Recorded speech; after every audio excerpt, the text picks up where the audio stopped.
આ ઢોલરિયા પંચાયતનો અજુનફળિયા ગામનો એક રસ્તો છે.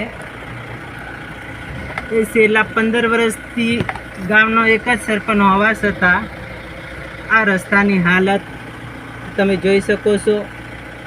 એક દર્દીને લઈ જવા માટે એક એમ્બ્યુલન્સ પણ આવી શકતી નથી.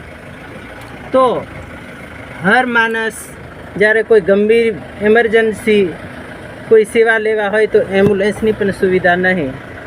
તો એક શિક્ષકો પણ જે અહીંથી મતલબ ગાડીઓ મૂકીને ચાલતા જાય છે, એ પણ છોકરોને ટાઈમે શિક્ષણ આપી શકતા નથી.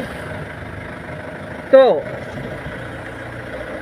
આ જે સરકારશ્રીના અધિકારી છે એ થોડા ધ્યાન દે, અને જે પંચાયતમાં એક એમ્બ્યુલન્સ નહીં જઈ શકતી તો બહુ એક આપણે શરમજનક વાત છે.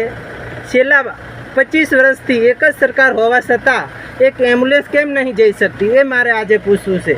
તો આ જે વિડીયો બનાવવાનું એક જ મકસદ છે કે એક દર્દીને જવા માટે એમ્બ્યુલન્સ જવાનો પણ રસ્તો નહીં, તો 15 વર્ષથી એક સરપંચ હોવા છતાં આ હાલત છે.